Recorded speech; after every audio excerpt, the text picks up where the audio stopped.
You and I are going to go back to Pasadena, California, just for the day. I've rented us a convertible. We're going to wander through world-class botanical gardens while texting our boy crush. We'll have lunch, try vegan food for the first time, mac and cheese. We'll even see the Hollywood sign. And of course, our outfits are going to be splendid. It's going to be fun. This is the Lenora Faye Show.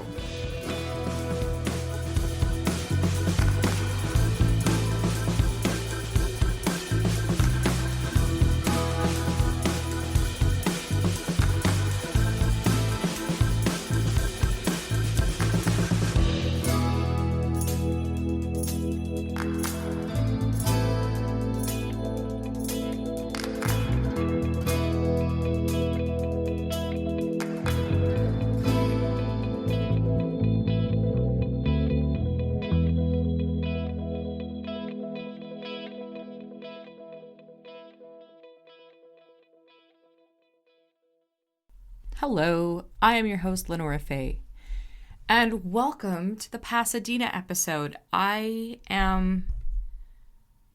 man,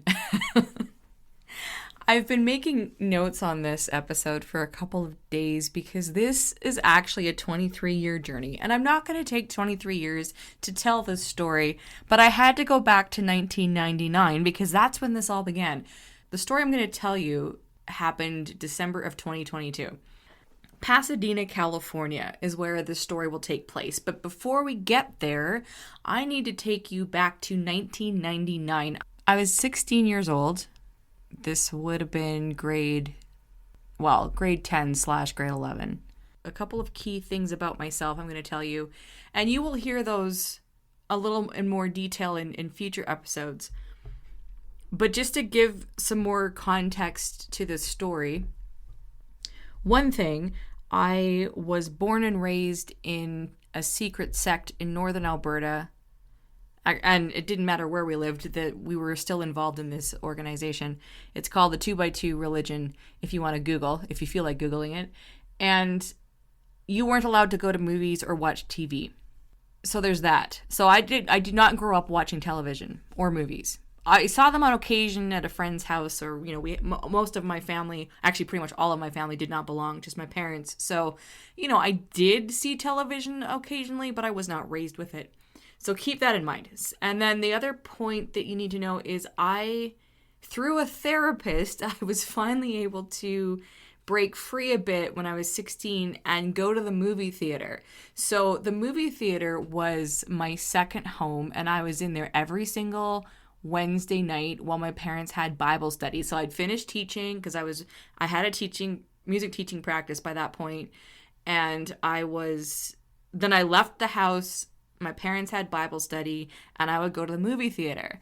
So my first introduction to Pasadena was in 1999 in the movie theater for the movie Blast from the Past, which starred Brendan Fraser and Alicia Silverstone. I still love that movie. And there's a line in the movie where Brendan Fraser's character, his mother, is saying, if you're going to find if you're going to find someone to be your wife, make sure she's from Pasadena. Okay? I'm not going to get into what the movie's about. It's a really cute romantic comedy. So that was my first introduction to Pasadena. And I was just consuming everything Hollywood through the movies, but I had no concept. I mean, I knew it was in California. Did I know where California was? I mean, we had maps, but, I was not thinking about ever leaving Canada to go to the US, although I had been to Montana and Alaska as a kid for family vacations. So, but it just wasn't, I had other things on my mind.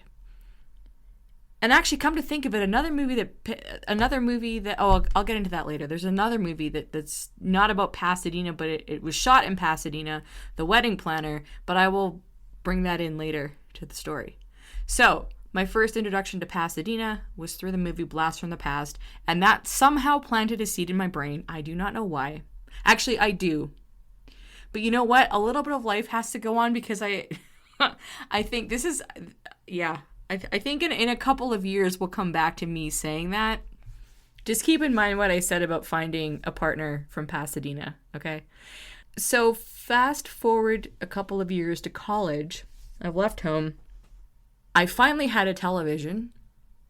And there was a show for a brief period of time called Pasadena. And I can't tell you what it's about. I think it was about a family. Now, this is 2002, so it's been a while. And anyway, it was called Pasadena, so of course I had to watch it, and then it got canceled, and I was heartbroken. But life moved on. You know, I never considered traveling. I was very focused on building a name for myself as a violinist and a teacher, and that consumed me for a very long time.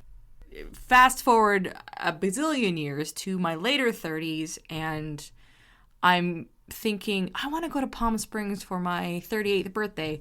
But then, you know, lockdown happened, so traveling wasn't a thing. So in the meantime, I had been daydreaming about going to California. I'd already been on a couple of trips, but I wanted to have a dream vacation to celebrate a birthday milestone. That's what was speaking to me, and Palm Springs was, you know, the plan. And so I didn't know, it turned out, okay, 38 wasn't going to work because, you know, travel was restricted and all that stuff, but I had my sights on my 40th. So I spent 2 years having fun just daydreaming about a dream trip to Palm Springs. And I knew that I would go for a significant, like 10 days is what I ended up doing. And one of those days, and when I looked on the map, I go, oh, there's Pasadena. I could drive to Pasadena and finally see why this city has been haunting me. Because it's true. It's not like I was daydreaming about Pasadena. I didn't have any concept of Pasadena, but the name Pasadena was always in the background. Didn't know why. So as life would have it, I was introduced to two individuals between the time that I started to really consider making Pasadena a reality. The first one, and I met both of these people online through the advocacy work that I was doing. And the first one, who would become my friend, her name is Megan. She lives in LA and she works in LA as an actress. And she was always doing these really great Instagram lives. And she was someone that was actually helping me get better at doing Instagram lives at that time. And, you know, she would often take us on a tour, a virtual tour through whatever studio lot that she was working on. And of course, you know, me just having this wild fantasy about Hollywood and what have you. I'm so much like a kid that way. It's like, oh my gosh, this is like a whole different world. And I'm not talking about the politics of Hollywood. I'm just talking about the movie magic, all that stuff. And I've never aspired to be an actress or anything like that. I was just fascinated with movies and glamour and was fascinated with the finished product. Let me put it that way. So through Megan and watching her on Instagram Lives, I was just transported to this really cool experience that, you know, and this was her day-to-day, right? And, you know, we got to talking, and then at some point I said, yeah, one day I dream of doing a Palm Springs trip, and I would just absolutely love to go to Pasadena for the day. And I told her, I said, I don't know why, but that place is always just calling me. And even when I was, you know, I'd look at photos and everything, it looked beautiful, but I couldn't tell you why I felt that pull. So there was that. And her and I became friends over a course of a couple of years. And then fast forward to early 2022. Now, my birthday's in December. So around the time of March, I'd taken my first road trip post surgery, all that stuff. I was literally getting back on my feet and starting to feel like, okay, this is my 39th year. I want it to be epic. And it turned out to be an epic year. But I had to decide if I was going to actually follow through and do this 40th dream trip by myself. And so ultimately I planned it out. And I set aside, I didn't have a specific day in mind, but I said, okay, I'll be there for 10 days. One of those days I will dedicate to Pasadena and just see what the F this is all about. So I let my friend Megan know. And of course, this was months and months away from the trip. And so I said, I will be here during these 10 days and we'll see how it just works to meet up. So she knew that much, right? So the other person that came into my life a few months later, I will just refer to him as my boy crush to protect his innocence. And he still is my boy crush to this day. And it turns out he is born and raised just outside of Pasadena. So I was like, well, that's convenient. He doesn't live there, but he's from there. And I had told him, I said, yeah, I'm taking this trip. And I said, well, and I think, yeah, when he told me he was from California. And then I said, yeah, I'm going to Pasadena. And I said, so what should I go see there? Because again, I had no clue. You Google a place, but that doesn't, nothing was jumping out at me. I was like, well, there's Route 66. I'll go take that drive because I kind of had a fascination with that. But anyway, so he suggested the Huntington Botanical Gardens, which is also a library and a museum, and actually where several scenes from The Wedding Planner, starring Jennifer Lopez and Matthew McConaughey from 2001, another movie I love from high school, it was shot there. So that was cool. I'm like, hey, neat. So I thought, okay, that's what I will do. I will go to Pasadena. I'll go see that place. And then it was talking to my friend Megan. It was like, then we would meet up for lunch. So again, no concept. That was just out into the universe that that's what I was going to do, whatever day it fit into my schedule. So now we're going to fast forward to December. I have now been in California for a whole week. The birthday trip has been amazing. I'm driving this banana yellow convertible, this Mustang convertible. The first time having a convertible. I drive an SUV, like a Mazda CX-5, so it's like a, cross. And to me, the appeal of having a convertible, first thing, a Canadian girl in California in December when there's no snow, I don't have to wear a coat, I don't have to wear a parka, I don't have to drive through snow. I wanted a convertible. I got one. I thought it was just going to be beige or black, and they gave me a yellow one, so it was great. But the thing is, I did not want to stand out. Anyway, you know what? That'll be another episode. So I had a week of driving around like a madwoman, a happy madwoman in this yellow convertible. And so I was going to go to Pasadena for the day, which actually extended into LA and okay, I'll back up a second. So I'd been there and I had let my friend Megan know that, okay, I'm here. Here's the day I think this is going to fit. And she's like, yeah, that'll work. And then she told me she had a surprise for me. Now, we had never met in person. We were going to meet up for lunch in Pasadena after I had the morning at the Huntington and walked the botanical gardens and everything. And she told me she had a surprise. And she told me that morning what it was. I think she may have told me the day before.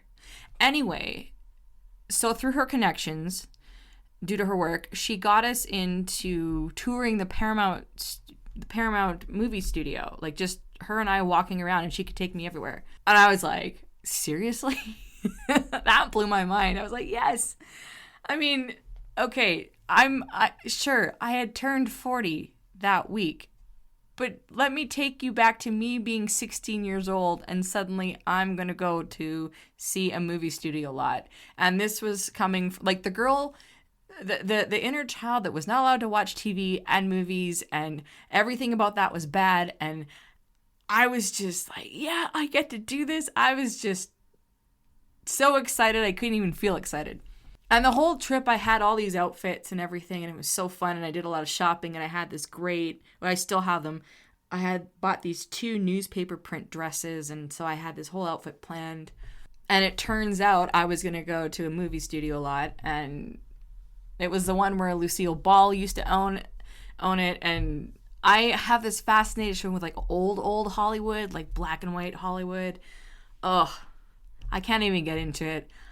I was just like, my life is a freaking dream right now. So anyway, I get up in the morning. I'm going to drive to Pasadena, drive to LA. Okay, I'm going to add something in here. Now, at this moment, most people who follow me or listen to my podcast from like my previous podcast and whatnot audience is mostly non-Canadians. So you will find that I will share different aspects of Canada just because I realize a lot of people don't know much about Canada. It's not that I do, even though I'm from here. The whole state of California, 38 million people. That's the entire population of our country here in Canada. 38 million people. That's all we got. So my concept of traffic, of rush hour traffic, and I live in a city of 1.7 million people. I've done commutes. I've never driven in Toronto. I've driven in Vancouver a lot. I've never driven in Toronto. I think Toronto might be compared, but not even. So my concept of LA traffic coming from where I do, yeah. I loved every moment of it. I won't lie. I was in a great car. No one bothered me. But anyway, so I had no idea what I was getting into, and you just have to, I'm not a backwater person. I wasn't raised, in a rural, I was from the middle of nowhere, like up north, northern Alberta, yes, but I've spent most of my life in a city. Not my childhood, but after. So, I've had time to develop. But anyway, it does not matter. It does not matter. I was just completely in awe of absolutely everything, and I'm not ashamed to admit it. I was just loving every second of it. So I get up. I had this fabulous rental, this fabulous villa that I rented with a gated community. Just the dream. I just wanted the ultra glamorous experience that whole 10 days, and I got it. So I grabbed a Starbucks. I start driving. I'm listening to a playlist of really old classic music. I love this so much. And then I drive for 2 hours. And I'm like, okay. And it was great. It was fun. But then after 2 hours, I'm starting to feel that I need to get out of the vehicle, but I'm starting to get pressed for time. So let's see. My route got changed because there was an accident, freeway, all that good stuff. I was just going on blind faith that my GPS knew where it was going.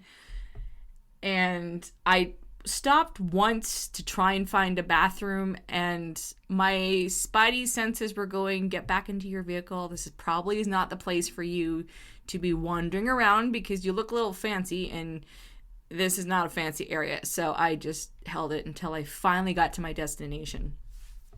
So I couldn't tell you what counties I drove through, but I did merge back into the main freeway where I just avoided an accident, and I really got to experience LA traffic in the morning, and that was interesting. So I arrive in Pasadena, and I'm texting with Boy Crush, and he had told me that his aunt works at the gift shop. And I thought, well, that's cool. So anyway, let's talk about my outfit for a second. Now, outside of virtual events and virtual appearances I do here, I don't wear a wig. For some of you, that won't mean anything. To some of you, it will, because a lot of people have seen me all wigged up and everything. But off duty, I have just my natural hair. And so I had that, and I was wearing, again, a newspaper print dress. And I had, because it was December and it wasn't like stifling hot, I did have a black lace crop top underneath, so I had lace sleeves and bare shoulders. Will I post a photo of that? I don't know. I don't know if I'll post a photo. But anyway, I had these great sunglasses. Anyway, at the time, I still love that outfit. I wear it a little better now, but I did a couple of years ago, I will admit. But I absolutely loved it. I was feeling amazing. So, okay, so this is I forgot. By the way, I do have a vice. Well, the one aside from sugar. I like smoking menthol cigarettes. Now, menthol cigarettes are illegal in Canada. You can't get them here. And at the time, California still had them. And a good friend of mine who had met me, I had a couple friends come meet me for the trip, and they're from the U.S. And we spent a couple days together in Palm Springs, and one of them had gifted me some menthol cigarettes. So on this trip, or on this drive to Pasadena, I was smoking the occasional menthol cigarette. And I had lit one. I don't know why I did this. I think I was kind of not sure how far I had to drive to get into the grounds of the Huntington Botanical Gardens, which is just stunning. And I just love it. I didn't even know what to expect. So I'm driving again in this convertible, and I was smoking in the car, which is a convertible, so it's fine. And then the gate's there, and there's a security guard, and I'm thinking, oh shoot. So I kind of hide the cigarette, kind of, and he waves me through, and I park, finish smoking, and then I make my way to get a ticket. Finally get to a bathroom, get all composed, and I'm thinking, I'm in the land of Jennifer Lopez. So again, this is where I'm sure a lot of movies have been shot here, but I know that there was The Wedding Planner was shot, and some scenes were shot at this particular location. So have I been to botanical gardens? Not at this level. You Americans really know how to do things.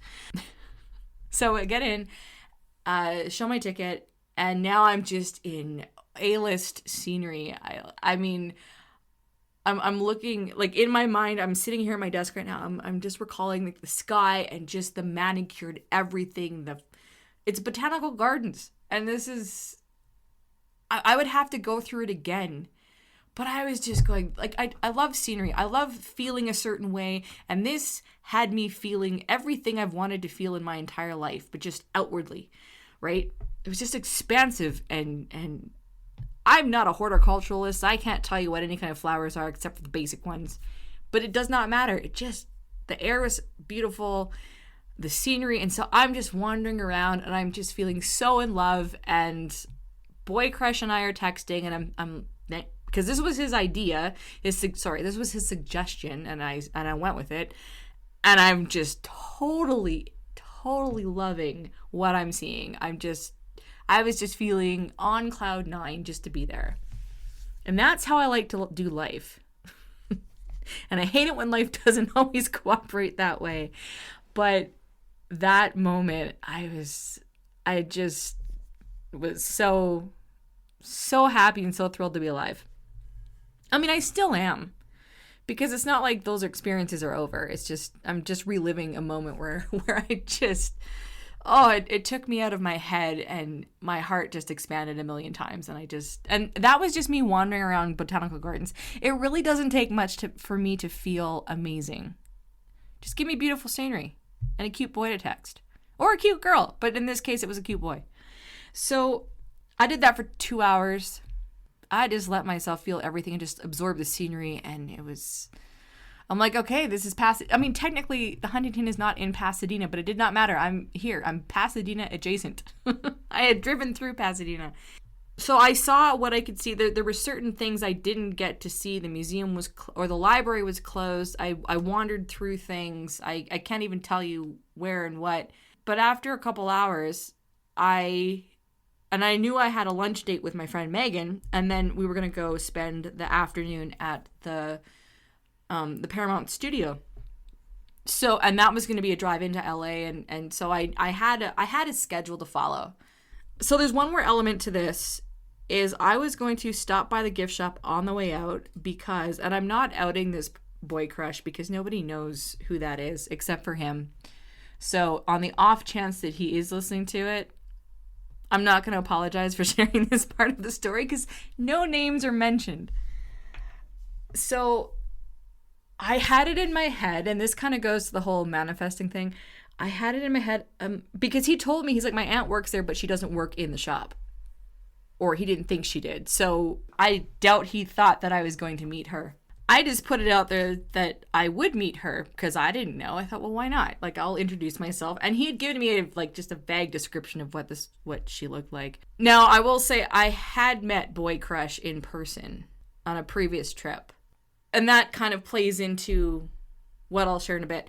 So go back through the gardens, and then the gift shop's on the way out. So I decided to go in, and it's gorgeous. Now, this is December, so things are getting ready for Christmas. And that always throws me off because Christmas in Canada is very traditional looking to me. So when I go somewhere around Christmas time and there's no snow, but I see Christmas decorations, it kind of throws me off. So anyway, this beautiful inside, and I just wander around, and there's so many things to look at. And I just put it out there, and it's busy, and I'm thinking, there's probably no way I'm gonna randomly come across this woman that's my boy crush's aunt. But I wanted it to happen. So I wandered around and just assumed that would not happen, but I had to admit that I do want, I'm curious. Why not? Why not? I'm here. So I go to a different section.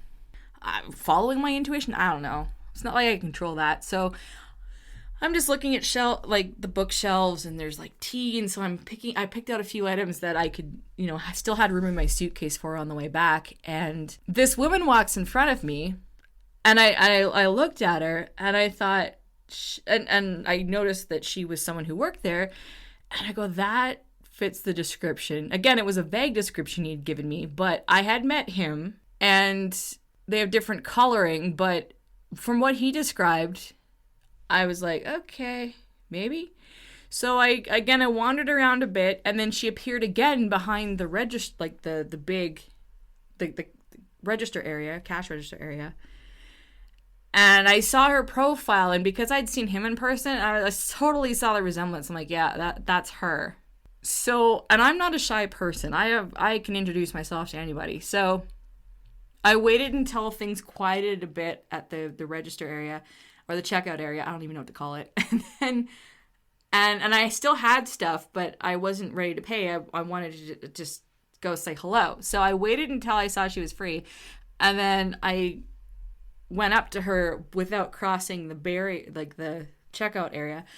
And I said, excuse me. I said, do you have a nephew named? And then I said his name. And she looks at me. She's like, yeah. And she said his full name. I said, yeah. I said, I'm actually texting him right now. I said, I'm a friend of his, and he said that you work here.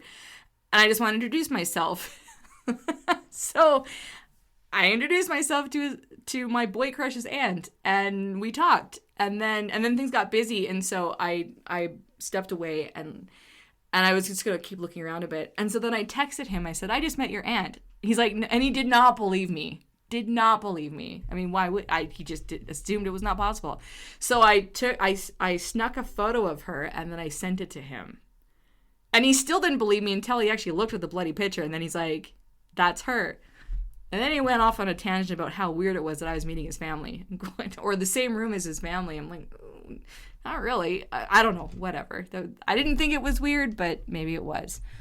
Maybe it's because, I'm a Canadian girl. I'm not supposed to be in the U.S., but I keep bouncing back there. So anyway, I was ready to, by then I was like, okay, I have to go. I'm meeting my friend for lunch. So I stood in the line. It was quite a big line to pay for my stuff.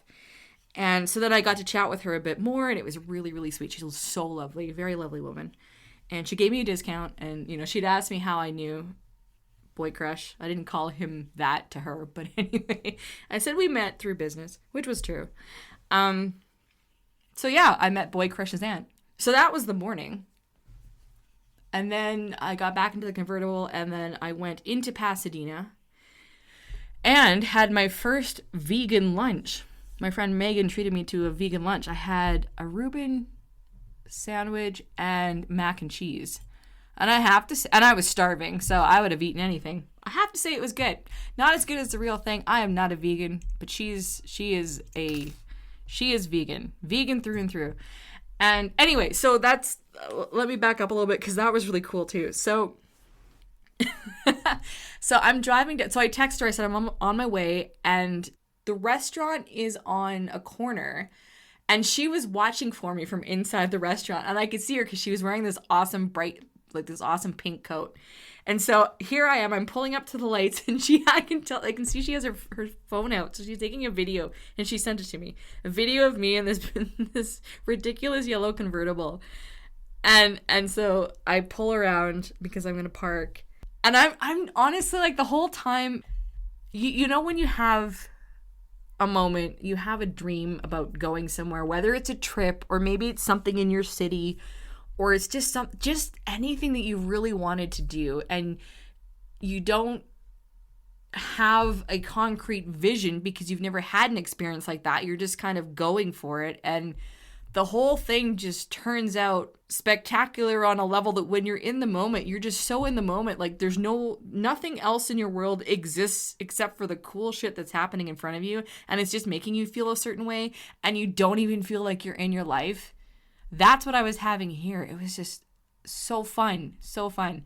So anyway, I park the car and I come in through the back way.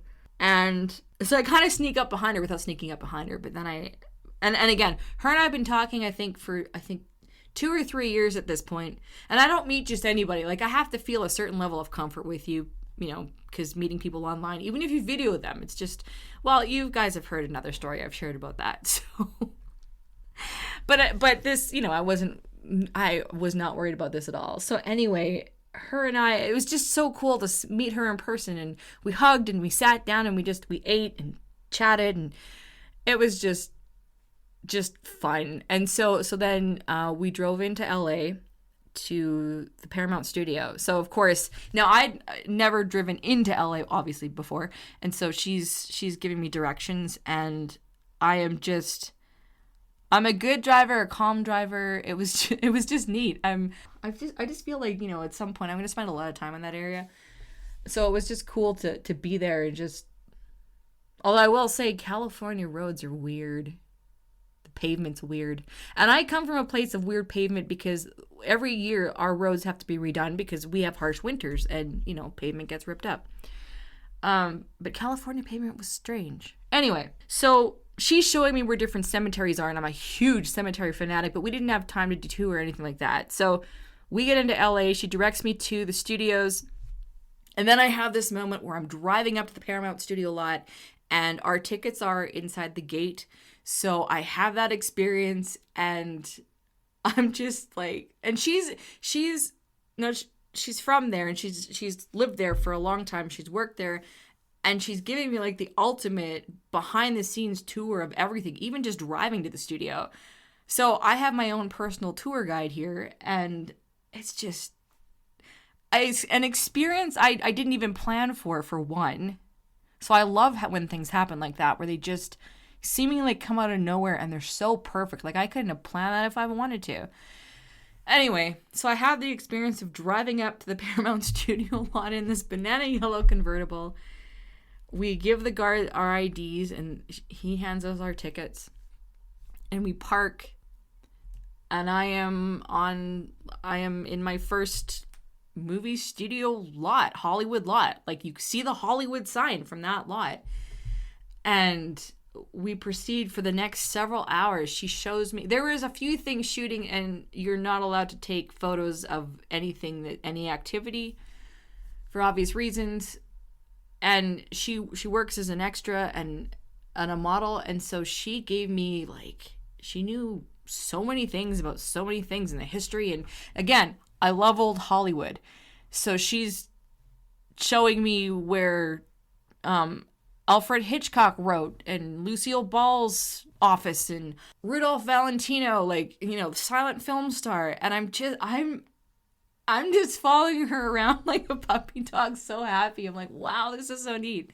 Again, was not expecting anything. And it was just fun. I just loved it. And it was quiet. So, and she could tell me how things are shot. Here's where they fill with water and how they shoot these scenes. And here's a street where they can decorate it so it looks like old New York or young New York or whatever. Like all this stuff.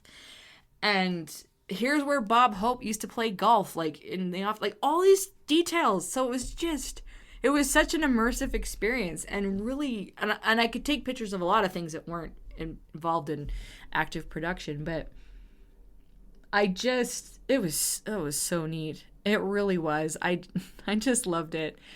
And it's funny because, yeah, I don't know if I can actually say this part. Well, this is a side note. So Canada television is weird. There was a time where we did have the Paramount channel, I think before it went to an app, and I was always complaining about the Paramount channel because it played more commercials than shows, and a lot of things that, of course, a lot of US things aren't available here in Canada, depending on licensing and whatnot, I guess. And now I'm on the Paramount movie studio a lot, and I realize how many of my favorite movies are shot here and are presented by Paramount. Where I'm going with that particular thought is that it's made me look at Paramount differently, having been there. Again, not from a political standpoint or anything like that. It's just a little bit more of a connection. And this is coming from someone that wasn't allowed to watch movies growing up. So if my mom were alive, I mean, she would. My dad loved that I had that experience. I was sharing that with him. And if my mom were alive, I would have had so much fun telling her about that experience too. And there's a part of me that I always have a bit of vindictiveness in me. And so there's a part of me that I think it's the younger version of me that wants to go, see, Mom and Dad, there was nothing wrong with movies and TV all along. In fact, I got to go to a movie studio a lot. Right? And it was the best time ever, and I didn't go to hell, and I'm not going to go to hell. Like, that a lot of that has been settled and sorted over the years, but there is a part of me that got a lot of pleasure from being there and realizing, like, I got to have that experience. That took us into the evening. I had initially had plans to meet up with another friend who lives in LA, but she had an emergency, so we weren't able to meet up, and that was fine because by then I was actually starting to get really, really tired, and I knew it was going to take like 3 hours to get back to Palm Springs. So I dropped Megan off. We left the lot, and I dropped her off, and then I spent 3 hours in traffic getting out of LA. And again, I wasn't mad. I was not mad because I'm like, well, this is not my day-to-day life. And also, I was in a vehicle that people could see and no one was bugging me. And I can hold my own in LA traffic. I'm really proud of that. Really proud. I wasn't worried at that point. So after I made it back to Palm Springs, safe and sound, from my day in Pasadena, I did what everybody does. I went and ordered pancakes for supper because it was late by the time. Well, no, it was late by the time I got back. And then I just let it all sink in that I had finally made it to Pasadena. And bonus, LA and Paramount. So it's actually been fun retelling this story in this detail. And that's the point of this podcast, just to share certain experiences. Because it's not just about the experience. I mean, if you're here still listening, thank you for listening. I hope it entertained you. And I want to end this episode on a question, a curious note, a note of curiosity, however you want to say it. Do you think that we are given clues throughout our life as to where we could potentially go? And I don't mean go as in moving or relocating, or it doesn't have to be like a physical thing. But oftentimes it might be. But do you think that there are little hints so that when something keeps showing up, it's kind of like, oh, there's that opportunity. And it doesn't have to be a life-changing, or it may not appear to be a life-changing thing or experience or venture or person or what have you. But after a while, you look back and go, wait a second, there have been little clues. I think I'm answering my own question. Do you think life is like that? Because I'm looking back at the little tiny markers of Pasadena, and then what's recently showed up, and I don't believe for a second that Pasadena and area is done for me. This is just opened me up a little bit further, and it's made me think. This experience happened at this point in time in my life because it wouldn't have resonated as much if it happened earlier. And I believe that has to do with some of the people that have shown up in my life. So this is a to be continued, not because there's going to be another episode on this particular event, but for my life, I'm going, all right, this has been an experience, and there's something else. I mean, there's so many things that are unfolding in our lives, even when it looks like nothing's happening or that we're stuck or stagnant or what have you. Because to be honest, I mean, I'm really I'm going down memory lane a bit in my life, because right now I'm feeling like, oh my gosh, where are things going? There's so many options, and yet at the same time it feels like there's nothing. But I know that's not true. It's what happens when you get older. You realize there's always a bunch of possibilities, and I just have to learn not to be so narrow focused on one particular thing, because I've been there, done that for so many things, and now it's on to completely new stuff. So again, the question is, do you feel like there are clues in your life, little subtle ones, that are maybe telling you something or pointing you in a certain direction to, like, hey, pay attention the next time this thing shows up. Like when you hear Pasadena or see Pasadena and it makes you feel a certain way, and then things just kind of like randomly unfold and opportunities show up, and then one day you get to go to Pasadena and maybe meet people from that area who just really start to shape your life in a cool way. So, just putting that out there. Think about it. Or not. I'm not going to tell you what to do. But I will tell you, if you are enjoying the podcast, feel free to leave a 5-star rating on Spotify if you're watching there. If you can comment anywhere, depending. I think right now we are on YouTube. There's YouTube podcasts, so feel free to leave comments there. Engage, ask questions. I will check everything. Spotify, I think you can leave a comment. Apple Podcast, I don't know how that works in Apple Podcast, but ratings are always great. If you want to interact with me, you can follow me on Instagram. I'm there at, what is my Instagram handle? I am Lenora Faye. That's my Instagram. So feel free to follow me there. And if you happen to be on LinkedIn, you can follow me there too. But if you're listening to this from a LinkedIn link, then you already follow me on LinkedIn, I think. Anyway, appreciate you listening. And we will chat in the next episode.